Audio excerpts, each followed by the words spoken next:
আল্লাহ রাব্বুল আলামিনের আরশের ছায়ার নিচে ছায়া পাবেন হলো ইমামুন আদিলুন, ন্যায় বাদশা যিনি হবেন তিনি আল্লাহ রাব্বুল আলামিন আরশের ছায়ার নিচে ছায়া পাবেন। যেদিন আল্লাহ রাব্বুল আলামিন আরশের ছায়ার নিচে আল্লাহর ছায়া ব্যতীত অন্য কারো কোনো ছায়া থাকবে না। তার মধ্যে এক নম্বর হলো ইমামুন আদিলুন, ন্যায় বাদশা আল্লাহ রাব্বুল আলামিন আরশের ছায়ার নিচে ছায়া পাবেন। ও আমার বন্ধুগণ, দেশের মধ্যে ন্যায় বিচার বলতেই নাই, ন্যায় বিচার শুধুমাত্র মুখে বলি ন্যায় বিচার, আসলে কিন্তু ভাইজান দেশের মধ্যে ন্যায় বিচার নাই। ন্যায় বিচার যদি থাকতো তাহলে অভাব অনটন, মানুষ অভাব অনটনের মধ্যে থাকতো না, মানুষ কিন্তু জুলুমের শিকার হইতো না। যদি দেশের মধ্যে যদি ন্যায় বিচার যদি থাকতো ভাইজান, কোনো মানুষ কিন্তু নির্যাতনের শিকার হইতো না, জুলুমের শিকার হইতো না। ন্যায় বিচার নাই বিধায় দেশের মধ্যে গরিব অসহায় মানুষগুলো নির্যাতন নিপীড়নের শিকার হয়। রাসূলুল্লাহ সাল্লাল্লাহু আলাইহি ওয়াসাল্লাম ন্যায় বিচার প্রতিষ্ঠা করে গেছেন। ভাইজান ওই রাসূলুল্লাহর গুণ যদি কোনো বাদশার মধ্যে বা দেশের বাদশা প্রেসিডেন্ট বা কারো মধ্যে যদি গুণগুলো যদি থাকে তাহলে সে ব্যক্তি ন্যায় বিচার প্রতিষ্ঠা করতে পারবে। আল্লাহ রাসূল ন্যায় বিচার কিভাবে করতে হয় সেটা শিক্ষা দিয়ে গিয়েছেন। আল্লাহ রাসূল সাল্লাল্লাহু আলাইহি ওয়াসাল্লামের কাছে এক ইহুদি, ভাইজান বুখারীর রাওয়াতের মধ্যে আসছেন, একজন ইহুদি আর একজন মুসলমান, দুইজনের মধ্যে একটা বিবাদ সৃষ্টি হয়েছে, ঝগড়া লাগছে। ভাইজান ইহুদি আর ওই মুসলমান আল্লাহ রসুলের কাছে বিচার নিয়ে আসছে। যখন আল্লাহ রসুলের কাছে বিচার যখন নিয়ে আসা হলো, মুসলমান যিনি ছিলেন তিনি তো মনে মনে খুশি, কারণ নবী তো আমার, নাকি করেন নবী তো আমারের পক্ষে তো কি দিবে, রায় দেবে, ইহুদির পক্ষে তো রায় দিবে না। ইহুদি তো কিনা মুসলমান, আমি তো মুসলমান, রসুলের হাত ধরে আমি মুসলমান হয়েছি, রায় তো মনে হয় আমারই পক্ষে আসবে। আল্লাহর হাবিব সর্বপ্রথম ইহুদির কাছ থেকে বললেন, বলো তোমার কি সমস্যা। ইহুদি তা করে পেশ করলেন, তারপরে বললেন মুসলমানকে বললেন, বলো তোমার কি সমস্যা। ওনার অভিযোগটা সুন্দর করে পেশ করলেন। করার পরে আল্লাহর হাবিব জনাব মুহাম্মদুর রাসূলুল্লাহ সাল্লাল্লাহু আলাইহি ওয়াসাল্লাম দুইজনের কথা জাস্টিফাই করে শুনে রায় দিয়ে দিলেন হলো ইহুদির পক্ষে। আল্লাযীনা হুম ফি সালাতিহিম খাশিউন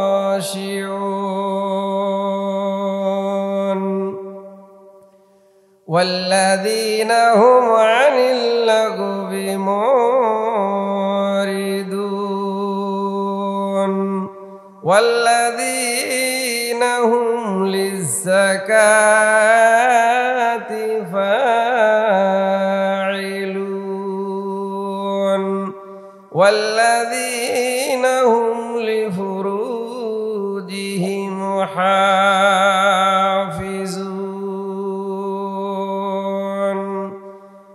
ওয়াকাল রাসূলুল্লাহ, সকলে মুহাব্বতান ফুরুন, সাল্লাল্লাহু আলাইহি ওয়াসাল্লাম, সাবাতি জিল্লুহুমুল্লাহু ফি জিল্লিহি ইয়াওমা লা জিল্লা ইল্লা জিল্লুহু, ইমামুন আদিল, আও কামা ক্বালান নাবিয়্যু সাল্লাল্লাহু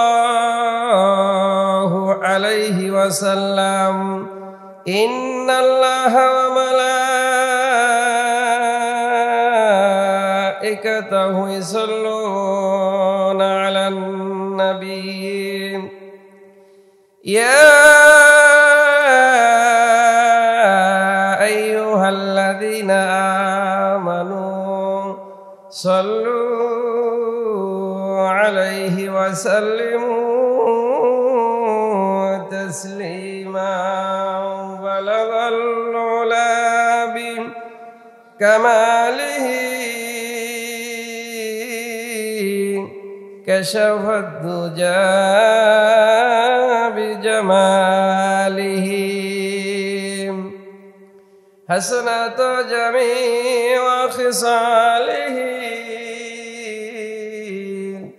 সাল্লু আলাইহি ওয়া আলিহি। কুদরত কো তমাশা হ্যায় মদিনা কে গলি মে, जन्नत का नमूना है मदीना के गली में, जिन खक पर चलते थे सैयद आलम, मरने की तमन्ना है मदीना के गली में। बलगल उलाबी कमालिही कशफत दुजा बिजमालिही, हसनत जमी व खिसालिही, सल्लु अलैहि व आलिहि। अल्हम्दुलिल्लाह, समस्त प्रशंसा महान मनिबेर दरबारे। যে আল্লাহ রাব্বুল আলামিন আমাকে আপনাকে অত্যন্ত আপনজন মনে করে, নিজ মনে করে দুনিয়ার নানা প্রকার বেরাজাল থেকে, জায়জামেলা থেকে মুক্তদের রিহাই দিয়ে মহান আল্লাহ রাব্বুল আলামিনের মহান হুকুম দিয়ে রাখা জুমার নামাজ আদায় করতে আসার তৌফিক দান করেছেন। এজন্য মহান মনিবের দরবারে কালিমাত শুকুর ও সুজুদ আদায় করি। সকলে জবান খুলে বলি আলহামদুলিল্লাহ। লক্ষ কোটি গুণ দুরূদ সালাম বর্ষিত হোক সর্বকালের সর্বযুগের শ্রেষ্ঠ মহামানব আশরাফুল আম্বিয়া সাইয়্যিদুল মুরসালিন। সকলে বলি সাল্লাল্লাহু আলাইহি ওয়াসাল্লাম। দিল বাদস্তে और हज अकबरास सद हजारा काबा एक दिल बेहतारास, काबा बुनियाद खोलीले अजारास, दिल गुजर गए जलीले अकबरास, काबारा हरदम तो जुल्ली में फुजोल ए फुजद फैज इब्राहिमे बुद। মহান মনিবের দরবারে সকলে মিলে আমরা মিনিতের সহিত বলি, আজ বাংলাদেশে দ্বিতীয় বৃহত্তম মহাসম্মেলন অনুষ্ঠিত হইতেছে, সেটা হলো বিশ্বে ইজতেমা। হাজারো হাজারো লক্ষ লক্ষ মুসল্লি বিশ্ব ইজতেমায় জামায়াত হয়েছে।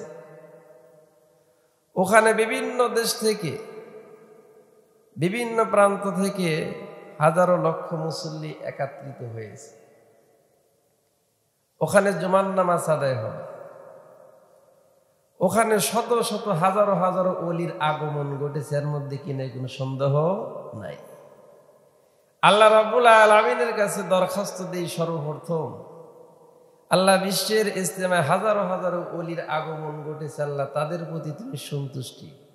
আমরা ছোটখাটো মসজিদে জুমার নামাজ আদায় করবো, আল্লাহ তাদের সাথে আমাদেরকে আল্লাহ কবুল করে নেন, বলেন আমিন। আমি আপনাদের সামনে সূরা মুমিন থেকে 4খানা আয়াতে কারিমা তেলাওয়াত করেছি। আল্লাহ রাব্বুল আলামিন আয়াতে কারিমার মধ্যে মুমিনদের গুণাবলী, মুমিনদের বৈশিষ্ট্য আলোচনা করেছে। আর রাসূল কারীম সাল্লাল্লাহু আলাইহি ওয়াসাল্লাম অসংখ্য গণিত হাদিস থেকে একটা হাদিস পাঠ করা হয়েছে। হাদিসের মধ্যে বলা হয়েছে, আল্লাহ রাসূল বলেছেন, আল্লাহ রাব্বুল আলামিন হাসরের ময়দানে তার আরশের নিচে 7 শ্রেণীর ব্যক্তিকে আল্লাহ আরশের নিচে আশ্রয় দান করবেন, বলেন সুবহানাল্লাহ। যেদিন আল্লাহর আরশের ছায়া ব্যতীত কি থাকবে না, কোনো ছায়া থাকবে না, সেই দিন আল্লাহ রাব্বুল আলামিন 7 শ্রেণীর ব্যক্তিকে আল্লাহ রাব্বুল আলামিন তার আরশের ছায়ার নিচে ছায়া দান করবেন। সেই হাসরের মাহশার, হাসরের ময়দানটা কেমন হবে? হাদিসের মধ্যে আসছে, আল্লাহর হাবিব জনাব মুহাম্মদুর রাসূলুল্লাহ সাল্লাল্লাহু আলাইহি ওয়াসাল্লাম বলেছেন, মানুষের মাথার থেকে সূর্যের দূরত্ব হবে 1 বিগত বা 1 হাত। আর একটা রাওয়াতের মধ্যে আসছে, মানুষের মাথার থেকে সূর্যের দূরত্ব হবে সুরমাদানির মধ্যে যে একটা কাঠি থাকে, ওই কাঠি বরাবর হবে সূর্যের দূরত্ব। বলেন সুবহানাল্লাহ। এখন যে আমরা সূর্যের আলো যে পাই, আমাদের দিকে সূর্য হলো 9,30,00,000 মাইল দূরে। ও আমার বন্ধুগণ, জমিন থেকে সূর্যের দূরত্ব হলো 9,30,00,000 মাইল। 9,30,00,000 মাইল থেকে আমরা সূর্যের আলো পাই। এই সূর্যের আলো যখন আমরা পাই, চৈত মাসে আমাদের সামান্য গরম সহ্য হয় না। সেই সূর্য আমার আপনার মাথার থেকে 1 বিঘত বা তার চাইতে একটু দূরে হবে। তাহলে বলুন তো দেখি, তাহলে মানুষের অবস্থাটা কেমন হবে? আল্লাহর হাবিব জনাব মুহাম্মদুর রাসূলুল্লাহ সাল্লাল্লাহু আলাইহি ওয়াসাল্লাম বলেছেন, মানুষের শরীর দিয়ে ঘাম ধরতে থাকবে, ঘাম বের হইতে থাকবে। ঘামটা যখন বের হতে থাকবে, ঘাম বের হইতে হইতে মানুষের ঘামের পানি গিরা পানি পর্যন্ত হয়ে যাবে। ও আমার বন্ধুগণ, জমিনটা তামার জমিন বানানো হবে।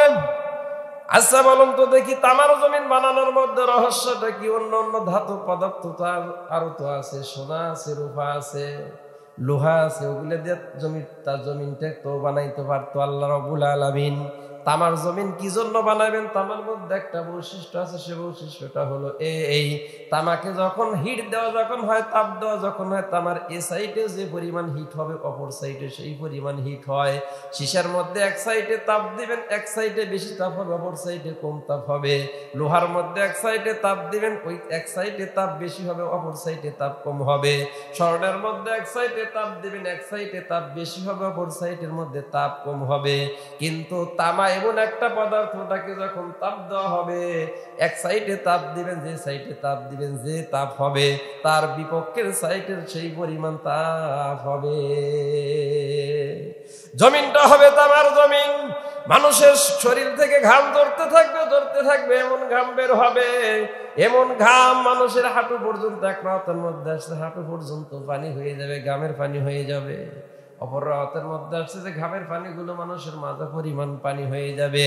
ভাইজান, মানুষ তো হায় হতাশ করবে, আনাফসি করবে। আল্লাহ মেহেরবানি করে তাড়াতাড়ি করে একটা ফয়সালা করে দাও, না এতে জান্নাত না এতে জাহান্নাম, একটা ফয়সালা আল্লাহ করে দাও। ভাইজান, আল্লাহ রাব্বুল আলামিন সেদিনকে আল্লাহর আরশের ছায়ার নিচে এরকম গরম অবস্থায় 7 শ্রেণীর ব্যক্তিকে আল্লাহ তার আরশের ছায়ার নিচে ছায়া দান করবে। আল্লাহ রাব্বুল আলামিন সেই যে 7 শ্রেণীর মানুষকে কি করা হবে? ছায়া দান করা হবে। আল্লাহ রাব্বুল আলামিন সূরা মুমিনের মধ্যে সেই গুণাবলীগুলো বর্ণনা করেছেন। আল্লাহ রাব্বুল আলামিন সূরা মুমিনের মধ্যে কদ আফলাহাল মুমিনুন বলে আল্লাহ রাব্বুল আলামিন শুরু করেছেন। ভাইজান, এই সূরাটা নাজিল হওয়ার একটা ইতিহাস, একটা প্রেক্ষাপট আছে। কিছু সাহাবায়ে কেরাম মিলে আয়েশা সিদ্দিকা রাদিয়াল্লাহু তাআলা আনহার কাছে গিয়ে বললেন, ও উম্মুল মুমিনিন মা আয়েশা রাদিয়াল্লাহু তাআলা আনহা, আমাদের কি রাসূলুল্লাহ সাল্লাল্লাহু আলাইহি ওয়াসাল্লামের একটু পুতু পবিত্র চরিত্র সম্পর্কে একটু ধারণা দেন।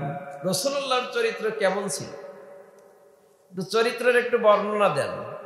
কারণ মানুষের চরিত্র কিরকম সঠিক বর্ণনা দিতে পারে তার স্ত্রী। কথা বলেন ঠিক কিনা? আমার আপনার চরিত্র কতটুকু ভালো না খারাপ, সবচাইতে আমার স্ত্রী বেশি বলতে পারবে। উম্মুল মুমিনিন আয়েশা রাদিয়াল্লাহু তাআলা আনহা বললেন, তোমরা কি সূরা মুমিন পড়ো না? কারণ সূরা মুমিনের 1 নম্বর থেকে নিয়ে 10 নম্বর আয়াত পর্যন্ত রাসূলুল্লাহ সাল্লাল্লাহু আলাইহি ওয়াসাল্লামের পুতু পবিত্র চরিত্রের বর্ণনা সূরা মুমিনের মধ্যে আছে। আমার রাসূলুল্লাহর চরিত্র বর্ণনা করতে হবে না, তোমরা যা সূরা মুমিনের 10 নম্বর আয়াত পর্যন্ত তেলাওয়াত করো। আল্লাহ ওখানে যে কথাগুলো বলেছে সব গুনাহগুলো আমার নবী মুহাম্মদুর রাসূলুল্লাহর মধ্যে ছিল।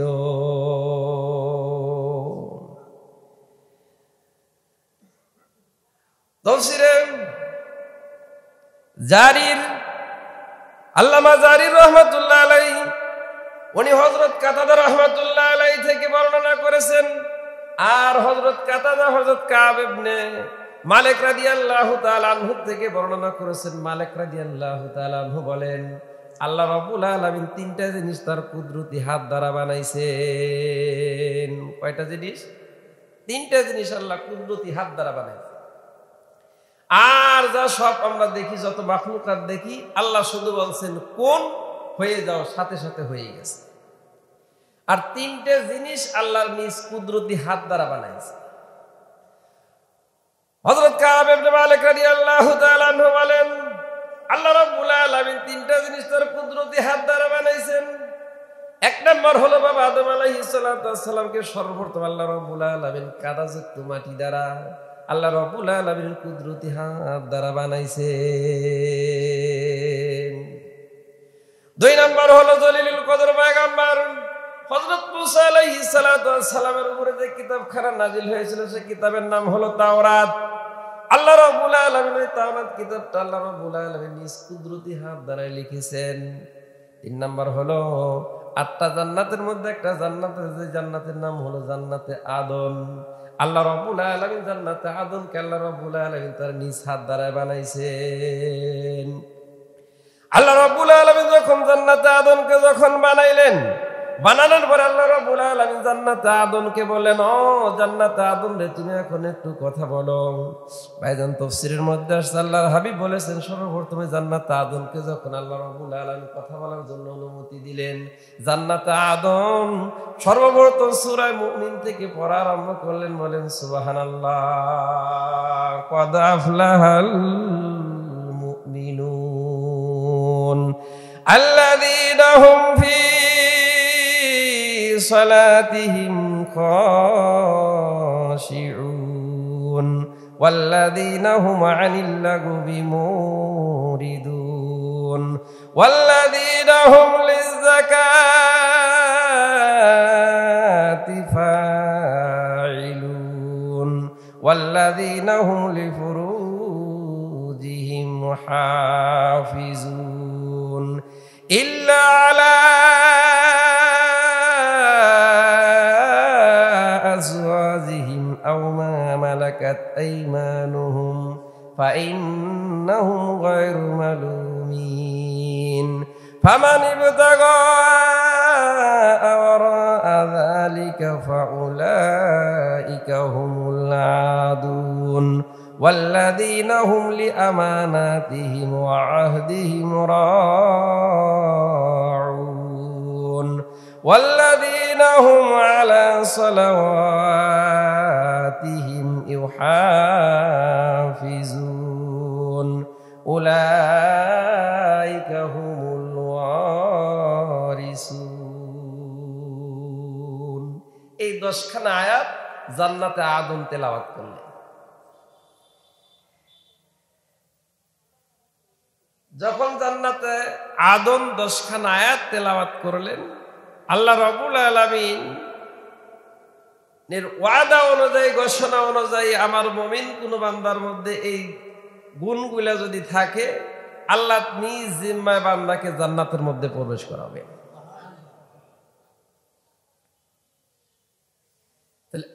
আগে কথাটা বলেছিলাম যে আল্লাহ রাব্বুল আলামিন তার আরশের ছায়ার নিচে কয় শ্রেণীর মানুষকে আল্লাহ ছায়া দান করবেন?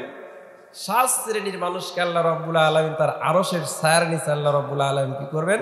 ছায়া দান করবেন। 1 নম্বর হলো ইমামুন আদিলুন।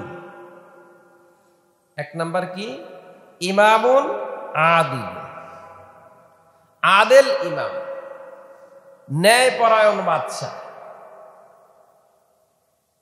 এখন আমি আপনাদের চিন্তা করতে পারি, ন্যায়পরায়ণ বাদশা, আমি তো বাদশা না, হয়তো আমার আদেল হওয়ার কি নাই, কোনো ন্যায়পরায়ণতার আমার দরকার নাই। এটি কি কথা সঠিক না? প্রত্যেকের স্থান থেকে আপনি কিন্তু বাদশা, আপনি কিন্তু শাসক। কথা বলেন ঠিক না? আমাদের দেশে প্রধানমন্ত্রী যিনি আছেন, আমাদের দেশের সবার শাসক হলেন কে? দেশের প্রধানমন্ত্রী। তারপরে ডিস্ট্রিক্ট ওয়ারি ডিসি সাহেব আছেন, উনি হলেন একটা ডিস্ট্রিক্টের কি দ্বারক বাহক, কর্ণধার। একটা জেলা পর্যায়ে যিনি আছেন, ডিসি সাহেব আছেন, উনি হলেন একটা ডিসির, একটা জেলার একটা কি কর্ণধার। সবকিছুর দায়ভার ওনার উপরে যায়। থানা পর্যায়ে যিনি আছেন, এমপি সাহেব আছেন, এমপি মহোদয় আছেন, একটা থানার যত কাজ কর্ম সব কিছু দায়ভার কার উপরে যায়? একটা এমপির উপরে যায়। তার সাথে কিছু এমপির সাথে কিছু সাহায্য সহযোগিতা করার জন্য এলিকে আপনার টিওনো আছে, তারপরে এসিলেন্ট আছে, ওসি আছে, দারোগা আছে, সিপাই আছে, সবাই মিলে সাহায্য সহযোগিতা করে, কাজের সাহায্য সহযোগিতা করে। কাকে সহযোগিতা করে? এমপি মহোদয়কে কি করে সহযোগিতা করে। তারপরে আপনার ইউনিয়ন পর্যায়ে একজন চেয়ারম্যান আছে, একটা ইউনিয়নের সমস্ত কাজের দায়ভার কার উপরে যায়? চেয়ারম্যানের উপরে যায়। তারপরে ওয়ার্ড পর্যায়ে একজন আছেন, তিনি হলেন মেম্বার বা কাউন্সিলর। একটা ওয়ার্ডের মধ্যে যত যা কিছু হবে, ভালো হলেও তার উপরে যায়, খারাপ হলেও কার উপরে যায়? তার উপরে যায়। তারপরে আসেন পরিবারের মধ্যে একজন, একটা পরিবারের ভিতরে একজন কিন্তু কি আছে? শাসক আছে, যাকে আমরা আব্বা, অর্থাৎ প্রত্যেকটা ফ্যামিলির মধ্যে আব্বা হলেন কি? শাসক। আব্বা হলেন কর্ণধার। আব্বার কথা মেনে সন্তানের চলতে হবে, আব্বার কথা মেনে মেয়ের চলতে হবে, আব্বার কথা মেনে মারও চলতে হবে। কথা বলেন ঠিক কিনা? তাহলে আল্লাহ রাব্বুল আলামিনের আরশের ছায়ার নিচে ছায়া পাবেন হলো ইমামুন আদিলুন, ন্যায় বাদশা যিনি হবেন তিনি আল্লাহ রাব্বুল আলামিনের আরশের ছায়ার নিচে ছায়া পাবেন। যেদিন আল্লাহ রাব্বুল আলামিন আরশের ছায়ার নিচে আল্লাহর ছায়া ব্যতীত অন্য কারো কোনো ছায়া থাকবে না। তার মধ্যে এক নম্বর হলো ইমামুন আদিলুন, ন্যায় বাদশা আল্লাহ রাব্বুল আলামিন আরশের ছায়ার নিচে ছায়া পাবে। ও আমার বন্ধুগণ, দেশের মধ্যে ন্যায় বিচার বলতেই নাই, ন্যায় বিচার শুধুমাত্র মুখে বলি ন্যায় বিচার, আসলে কিন্তু ভাইজান দেশের মধ্যে ন্যায় বিচার নাই। ন্যায় বিচার যদি থাকতো তাহলে অভাব অনটন, মানুষ অভাব অনটনের মধ্যে থাকতো না, মানুষ কিন্তু জুলুমের শিকার হইতো না।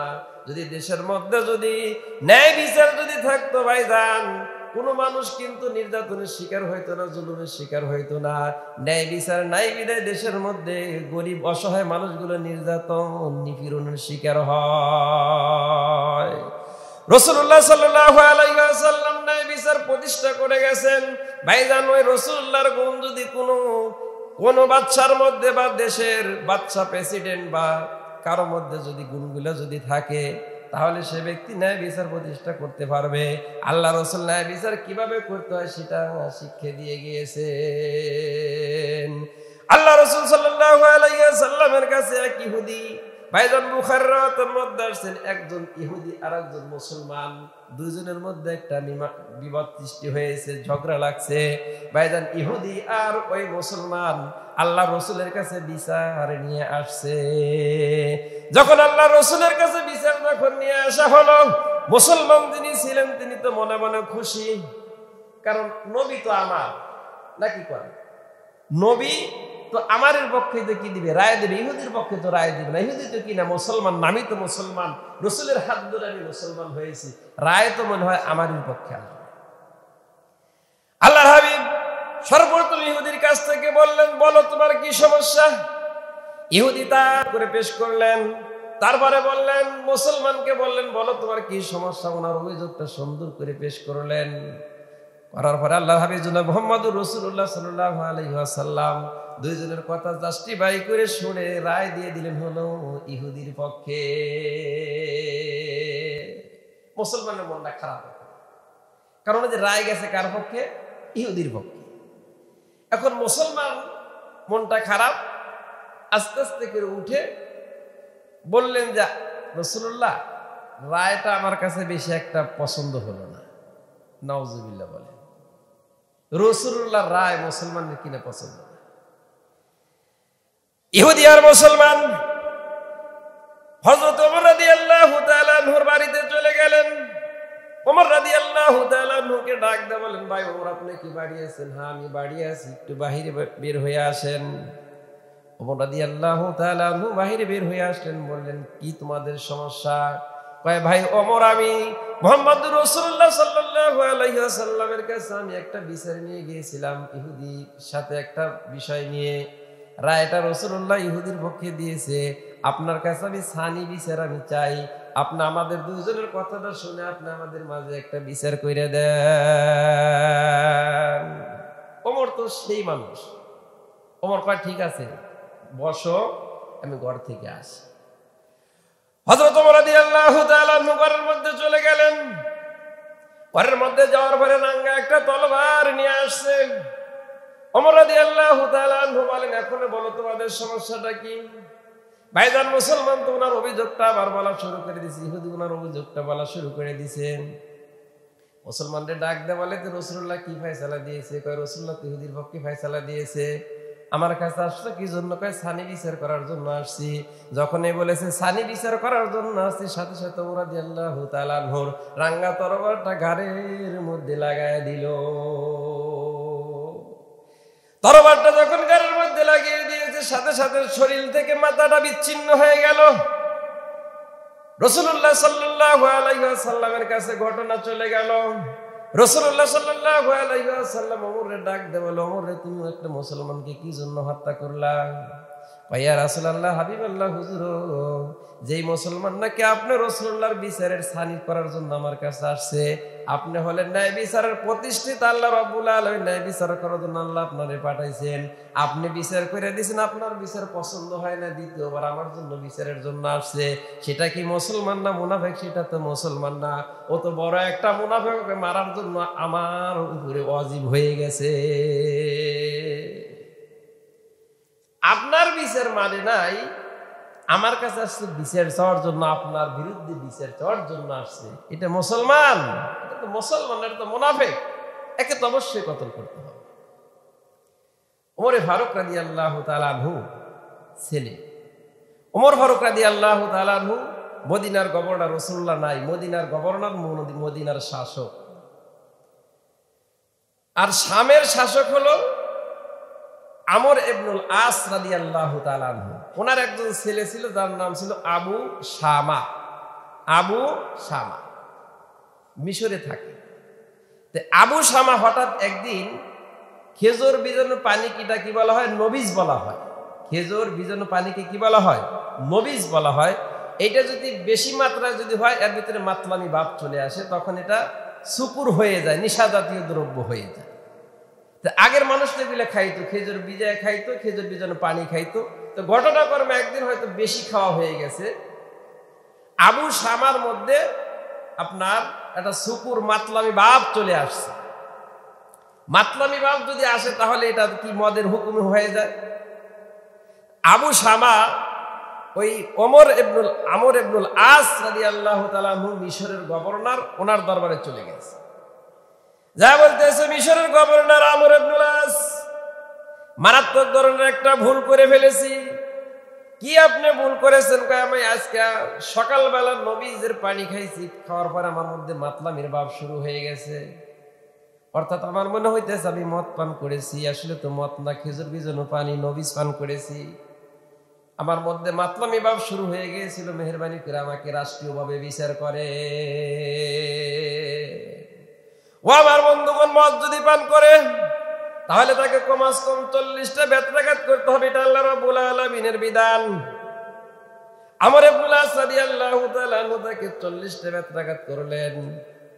ভাইজান, হযরত ওমর রাদিয়াল্লাহু তাআলা আনহু মদিনার গভর্নর।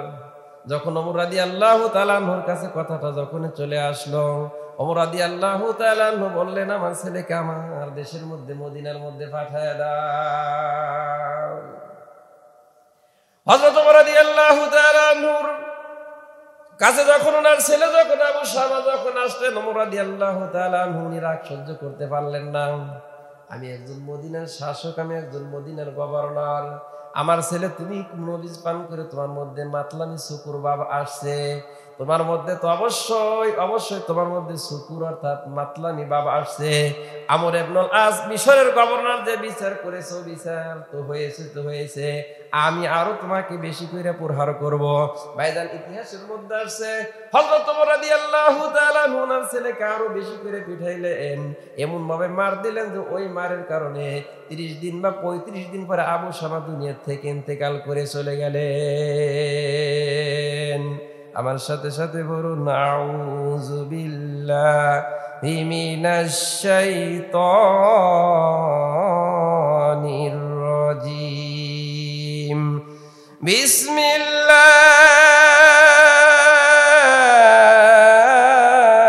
বিসমিল্লাহির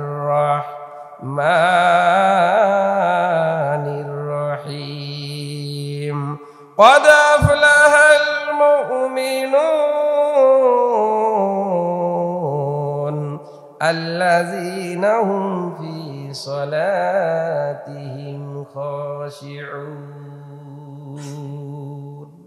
আল্লাহ রাব্বুল আলামিন বলেন ক্বাদ আফলাহাল মুমিনুন, মুমিন যারা তারা সফল কাম। মুমিন যারা তারা কি সফল কাম, তাদের কি নাই কোনো ভয় নাই। লা খাউফুন আলাইহিম ওয়ালা হুম ইয়াহজানুন, মুমিন যারা তাদের কি নাই কোনো ডর নাই, কোনো ভয় নাই, না দুনিয়াতে না পরকালে, কোনো কি নাই, কোনো ভয় নাই। ক্বাদ আফলাহাল মুমিনুন, মুমিনগণ সফল কাম হয়ে গেছে, মুমিনগণ সফল কাম। এখন মুমিন কারা, তাদের বর্ণনা বলা হচ্ছে। মুমিন হলো তারা আল্লাযীনা হুম ফি সালাতিহিম খাশিউন, মুমিন হলো তারা আল্লাযীনা হুম ফি সালাতিহিম খাশিউন, যারা বিনয়ের সাথে যারা নামাজ আদায় করে। দেখেন এই গুণগুলো আমাদের মধ্যে আছে কিনা, যদি না থাকে নিয়ে আসার কি করি, চেষ্টা করি। নামাজ পড়তে হবে কিসের সাথে, বিনয়ের সাথে নামাজ পড়তে হবে। অহংকারের সাথে কি করা যাবে না, নামাজ আদায় করা যাবে না। মনের মধ্যে কোনো প্রকার রিয়া ভাব নিয়ে নামাজ আদায় করা যাবে না। লোক দেখানো উদ্দেশ্য নিয়ে নামাজ আদায় করা যাবে না। বিনয়ের সাথে নামাজ আদায় করতে হবে। বিনয়ী আবার কি জিনিস, বিনয়ী হলো যে মনের মধ্যে এই একটা ভাব নিয়ে আসা যে হয়তো আমি আজকে নামাজ পড়লাম, আগামী দিন হয়তো মনে হয় নামাজ পড়ার কি হবে না, সুযোগ হবে না, দুনিয়া থেকে আমি বিদায় নিয়ে চলে যেতে পারি। এক, বিনয়ের সাথে নামাজ পড়া হলো এইভাবে নামাজ আদায় করেন। বিনয়ের সাথে নামাজটা এইভাবে হবে। হয়তো আপনি কি এই নামাজের মধ্যে চিন্তা নেবেন যে আমি আল্লাহ রাব্বুল আলামিনকে দেখে দেখে নামাজ আদায় করতেছি। ভাইজান এই অবস্থা যদি না হয়, এই অবস্থাটা সবার মধ্যে হওয়া সম্ভব না, কারণ এই অবস্থা বানাইতে হলে একটু সুলুকের লাইনে চলতে হবে। ভাইজান উলামায়ে কেরামের সাথে একটু সময় দিতে হবে, আল্লাহর ওলিদের সাথে সময় দিতে হবে, অর্থাৎ একটু কলমের মধ্যে একটু মেহনত করতে হবে। এই অবস্থা যদি হয় তাহলে আপনার ভাইজান আসলে এটা সঠিক না। সঠিক হলো আপনার যতটুক আছে কাপড়, যতটুক আপনার পরিষ্কার কাপড় আছে সেটা পরে আসার চেষ্টা করবেন। ভাইজান সুগন্ধি যদি না থাকে, শরীরটা তো ভালো করে একটু ধুয়ে পাকসাপ হয়ে তাবাদে মসজিদে আসা জরুরি। কথা বলেন ঠিক কিনা? ভাইজান এই অবস্থা আসতে হবে। কারণ আমি নামাজের মধ্যে আসছি না, আমি কার কাছে আসছি? আল্লাহর ঘর, আল্লাহর কাছে একটু হাজিরা দেওয়ার জন্য আসছি। নামাজ পড়া মানে আল্লাহ রাব্বুল আলামিনের সাথে সরাসরি কথা বলা। বান্দা যখন নামাজের মধ্যে যখন দাঁড়িয়ে যায়, যখন বলে আলহামদুলিল্লাহি রাব্বিল আলামিন, ভাইজান যখন বান্দা যখন আলহামদুলিল্লাহি রাব্বিল আলামিন যখন পড়ে, আল্লাহ রাব্বুল আলামিন বলে হামিদানি রব্বি হামিদানি রব্বি হামিদানি রব্বি। আমার বান্দা আমার প্রশংসা করতেছে, আমার বান্দা আমার প্রশংসা করতেছে, আমার বান্দা আমার প্রশংসা করতেছে। ভাইজান আমি আপনাদের সূরা পড়ি, সূরার মানে তো বুঝি না, এই জন্য আমার মধ্যে নামাজের মধ্যে বিনয়ী ভাব আসে না। কারণ সূরার ফাতিহার মধ্যে যখন আমি বলি আলহামদুলিল্লাহি রাব্বিল আলামিন, সমস্ত প্রশংসা কার? আল্লাহর। আর রহমানির রহিম যিনি হলেন রহিম, যিনি হলেন রহিম, যিনি হলেন দয়ালু। মালিক ইয়াউমিদ্দিন, পরকালের দিনের মালিক কে? আল্লাহ। ইয়্যাকা না'বুদু ওয়া ইয়্যাকা নাস্তাঈন, আমি সাহায্য চাই কার কাছে? আল্লাহর কাছে সাহায্য চাই। ভাইজান দুনিয়ার মধ্যে কোনো মানুষ কোনো মানুষের কাছে সাহায্য চায় না। মানুষ কার কাছে সাহায্য চায়? আল্লাহ রাব্বুল আলামিনের কাছে সাহায্য চায়। ইয়্যাকা না'বুদু ওয়া ইয়্যাকা নাস্তাঈন ইহদিনাস সিরাতাল মুস্তাকিম। নামাজের মধ্যে দাঁড়ায় বলে আল্লাহ আমাকে আপনাকে ইহদিনাস সিরাতাল মুস্তাকিম, সঠিক পথ দেখান, সঠিক পথ যেটা আছে সেই পথটা দেখান। সিরাতাল লাযিনা আন'আমতা আলাইহিম গায়রিল মাগদুবি আলাইহিম ওয়ালাদ-দাল্লিন। আল্লাহ ওই পথ দেখায় না যে পথে চলে মানুষ পথভ্রষ্ট হয়েছে, সেই পথ দেখায় না। তাহলে ভাইজান এই অর্থগুলো যদি জেনে জেনে যদি নামাজ যদি পড়ি, অবশ্যই আমার আপনার নামাজের মধ্যে খুশু আসবে। তাহলে মুমিনগণ সফল হয়েছে। মুমিনদের গুণাবলীর মধ্যে এক নাম্বার গুণ হলো আল্লাযীনা হুম ফি সালাতিহিম খাশিউন। দুই নাম্বার হলো আল্লাযীনা হুম আনিল লাগবি মুরিদুন। দুই নাম্বার মুমিনের গুণ হলো আল্লাযীনা হুম আনিল লাগবি মুরিদুন। দুই নাম্বার মুমিনের গুণ হলো যারা অহেতুক অশ্লীল ফাহেসা কৌতূহল কথাবার্তা থেকে নিজেকে নিজে হেফাজত রাখবে। ফাহেসা অশ্লীল কথাবার্তা বলা যাবে না। এখনো তো আমাদের মুখের কোনো কিনা লাগাম নাই। বন্ধু বান্ধব চলাফেরা করে, চলতেওছে ফিরতেওছে একই সাথে খায়, এমন কিছু গালি দেয় ও গালি দিলে উজুই ছুটে যাওয়ার অবস্থা হয়ে যায়। বন্ধু তুমি হাসি তামশায় দাও, গালি তো গালি, গালি তো কি গালি। এটা হাসি তামশা করে দিলেও গালি হবে, রাগ করে দিলেও কি হবে, গালি হবে। অহেতুক আমার জবানটা কি জন্য নষ্ট করবে? তো এটা তো হলো আমার গুণ, আমি যে মুমিন, আমার মুখ দ্বারা তো অশ্লীল ফাহেসা কোনো কথা বের হবে না। তাহলে 2 নাম্বার গুণ হলো ওয়াল্লাযীনা হুম আনিল লাগবি মুরিদুন। মুমিনের 2 নাম্বার গুণ হলো মুমিন কোন সময় মুখ দ্বারা অশ্লীল ফাহেসা কৌতূহল কোনো কথা বলবে না। ভাইজান এইসব কৌতূহল অশ্লীল ফাহেসা কথা থেকে জবানটাকে হেফাজত করবেন।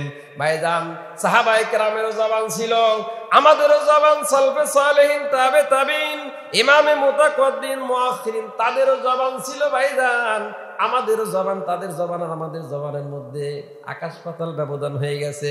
ভাইজান আমি যে মাদ্রাসার মধ্যে পড়েছি, মিরপুর 1 দারুস সালাম মাদ্রাসার ফুরফুরার পীর সাহেব আব্দুল কাহার রহমতুল্লাহ আলাই, ভাইজান উনি ওনার একটা মজাদার কথা, ওনার একটা কেরামতের কথা আমি পড়া অবস্থায় শুনেছিলাম। ওনার কাছে এক মুরিদ আসতে হলে একটু পানি পড়ার জন্য, ওনার একটা দরবার আছে।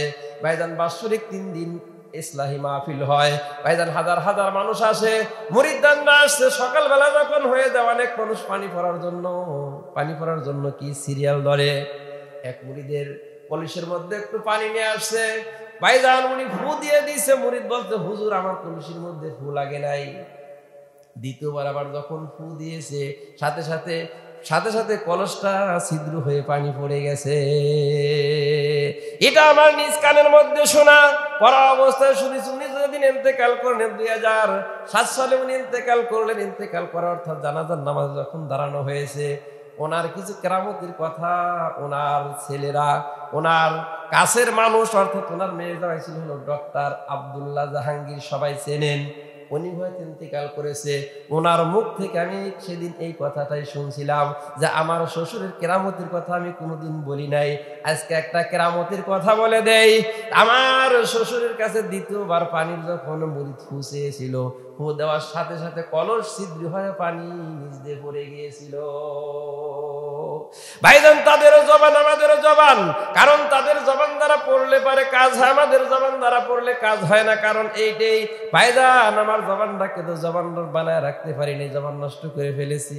অশ্লীল ভাষা কথা বলে জবান নষ্ট করে ফেলেছি।